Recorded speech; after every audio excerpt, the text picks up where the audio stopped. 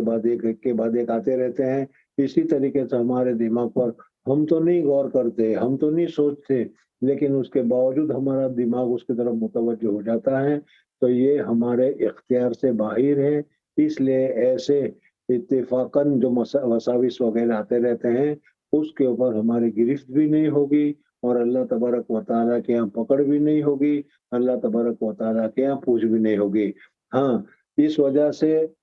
سوچنا اور تصور کرنا اور تصور کر کے لانا تو منع ہے، لیکن بغیر تصور کے بغیر سوچ کے اگر آ جائے تو پھر وہ منع نہیں ہے. ہاں، اس وقت اب اس کے آنے کے بعد پھر ہم اس تصور کی طرف نہ لگ جائیں، یہ ضروری ہے. بہرحال 2 رکعت نماز پڑھیں اور اس میں کسی قسم کا یہ تصور وغیرہ نہ ہو. اللہ جل جلالہ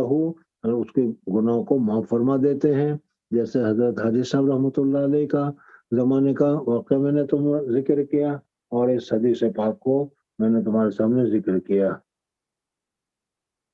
جی. باب الاستنصار في الوضوء ذكره عثمان وعبد الله بن زيد وابن عباس رضي الله عنهم عن النبي صلى الله عليه وسلم. حدثنا عبدان قال أخبرنا وعبد الله قال أخبرنا يونس عن الزهري قال اخبرنا وعبد اللہ کہاں ہے؟ قال أخبرنا عبد الله قال أخبرنا يونس عن الزهري قال أخبرني أبو إدريس أنه سمع أبا هريرة رضي الله عنه عن النبي صلى الله عليه وسلم أنه قال من توضأ فليستنصر ومن استجمر فليوتر. ناک میں پانی ڈالنا اور پھر ناک میں سے پانی کو نکالنا، اس کو استنصار سے تعبیر کیا جاتا ہے. یہ بھی مسنون ہے، یہ بھی کرنا چاہیے. جی. باب الاستجمار وترا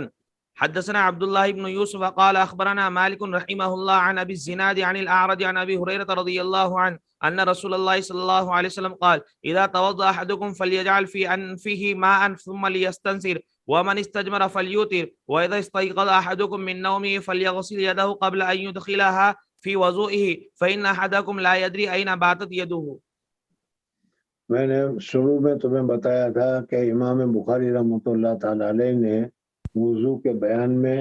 ترتیب کو ملحوظ رکھا ہے یا ترتیب کو ملحوظ نہیں رکھا، اور یعنی ایک کے بعد دوسرا، دوسرے کے بعد تیسرا، جس ترتیب کے ساتھ ہم وضو کرتے ہیں اس ترتیب کو انہوں نے موضوع رکھا یا نہیں رکھا. تو میں نے بتایا تھا کہ بعض شرح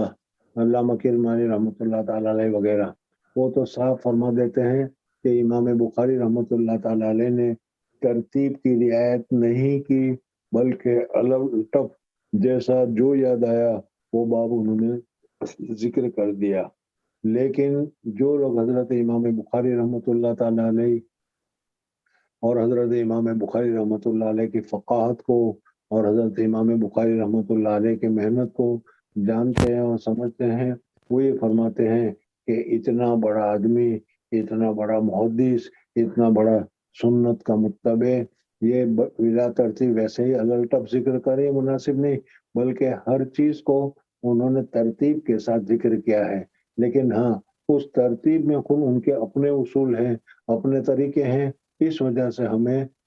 کیا ہے بے ترتیب معلوم ہوتا ہے. اور پھر اس کے بعد میں نے تمہارے سامنے فہرست میں بہت ساری باب کو ذکر کر کے بتایا تھا. دیکھو یہاں پر بھی تم دیکھ رہے ہو وضو کا تذکرہ شروع کیا تھا، ہاتھ دھونے کا بتایا، ناک میں پانی ڈالنے کا بتایا. اب ناک میں پانی ڈالنے کے بعد پخانا وغیرہ سب کرنے کے بعد اب وہ یہاں پر آ گیا. بہرحال استجمار میں بھی وطر ہونا چاہیے. استنجا کر رہے ہو تم تو وہاں پر جو ڈھلے استعمال کر رہے ہو تو اس صورت میں وطر کی تعداد میں ہونا چاہیے، اس کو یہاں پر ذکر کر رہے ہیں. وَإِذَا اسْتَيْقَظَ أَحَدُكُم مِّن نَّوْمِهِ فَلْيَغْسِلْ يَدَيْهِ قَبْلَ أَن يُدْخِلَهَا فِي وُضُوئِهِ وَإِنَّ أَحَدَكُمْ لَا يُدْرِي أَيْنَ بَاتَتْ يَدُهُ. ظاہر بات ہے کہ صحابہ کرام رضوان اللہ تعالی علیہم اجمعین کے زمانے میں ڈلے کے ذریعے سے، یعنی مٹی کے ڈلے کے ذریعے سے استنجا ہوتا تھا، اور مٹی کے ڈلے کے ذریعے سے جب استنجا ہوگا، ایک کے ذریعے سے پیچھے لے گئے، دوسرے ڈلے کے ذریعے سے آگے لے گئے، پھر اس کے بعد پیچھے لے گئے، تو ظاہر بات ہے کہ نجاست کا جو ہجوم تھا، نجاست کا جو اثر تھا، وہ نجاست کا اثر تو ختم ہو گیا، لیکن باریک باریک چھوٹے چھوٹے کچھ نجاست کے اثرات اس کے پوچھنے کے بعد بھی اس بدن کے اس حصے پر، پاخانہ کی جگہ کے اوپر یا اس کے اطراف میں یہ اس قسم کی چیزیں باقی رہ جاتی ہے. تو اس باقی رہ جانے کو چونکہ اب اس کو دور نہیں کیا جا سکتا، اس وجہ سے اس کو بھی پاک قرار دیا گیا. بہرحال چھوٹے چھوٹے ذرات جو ہیں وہ اس جگہ پر رہ جاتے ہیں. اب آدمی سوتا ہے اور سونے کے وقت میں بعض مرتبہ گرمی کی شدت کی وجہ سے گرمی ہوتی ہے، پسینہ ہو جاتا ہے، اور پسینہ ہو جانے کی وجہ سے اس جگہ پر بھی پسینے کا اثر ہو جاتا ہے. پھر اس صورت میں آدمی سونے کی حالت میں کبھی بدن کو ادھر کھجلاتا ہے، بدن کو ادھر کھجلاتا ہے، تو اس وقت میں استنجا کی جگہ پر بھی اگر کبھی خارش ہوئی اور کھجلا دیا تو وہاں پر جو باریک باریک کیا نجاست کے جو اجزاء رہ گئے تھے وہ اس کے ناخن وغیرہ میں لگے رہ جاتے ہیں. اس وجہ سے حدیث پاک میں حکم دیا ہے کہ جب آدمی نوم سے اٹھے تو اٹھنے کے بعد سب سے پہلے اپنے دونوں ہاتھوں کو پونچھوں تک دھو لے، تاکہ اگر اس کا ہاتھ نجاست کے اوپر لگا ہو یا اس کے ہاتھ میں اس قسم کی نجاست لگی ہو تو پھر وہ ہے 3 مرتبہ دھونے کی وجہ سے وہ پاک صاف ہو جائے. تو اسی وجہ سے قبل یدخل لینا، برتن میں ہاتھ ڈالنے سے پہلے ہاتھ دھونے کا حکم دیا گیا ہے.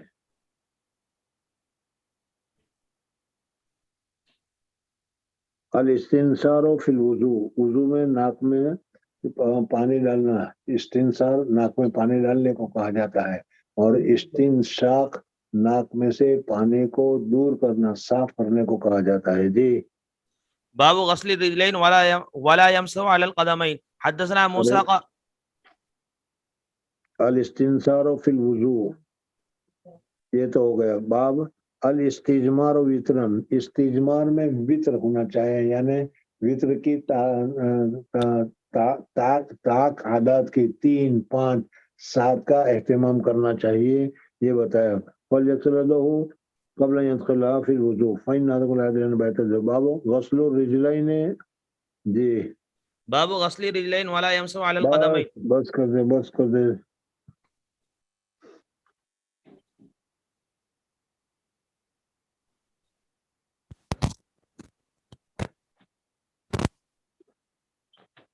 غسل الرجلین سے انشاءاللہ آئندہ کل کو. سبحان اللہ وبحمدہ، سبحانک اللہم وبحمدک. السلام علیکم. کل جمعہ چھٹی ہے، سیٹرڈے کو انشاءاللہ. دعا میں یاد ہے، خاص دعا میں یاد ہے. اچھا